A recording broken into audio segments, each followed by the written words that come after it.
Russia ইউক্রেনের ব্যাপক হামলার মধ্যেই তুরস্কে দ্বিতীয় দফার শান্তি আলোচনায় বসেন দুদেশের প্রতিনিধিরা।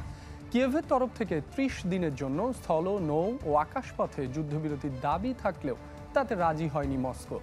২ থেকে ৩ দিনের যুদ্ধবিরতির প্রস্তাব দিয়েছে তারা। দীর্ঘস্থায়ী যুদ্ধবিরতিতে আগ্রহ না দেখালেও দীর্ঘস্থায়ী শান্তি নিয়ে ফের আলোচনা করতে চায় রাশিয়া।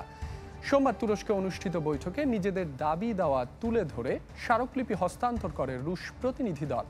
আর রাশিয়াকে ৬,০০০ সেনার মরদেহ ফেরত দিতে রাজি হয়েছে ইউক্রেন। এর আগে ১৬ মে অনুষ্ঠিত শান্তি আলোচনায় যুদ্ধবিরতি নিয়ে তেমন অগ্রগতি হয়নি, তবে ১,০০০ বন্দি বিনিময়ে রাজি হয় দুদেশ। ৩ বছরের বেশি সময় ধরে চলা যুদ্ধের অবসানে যুক্তরাষ্ট্রের তরফ থেকে চাপ রয়েছে।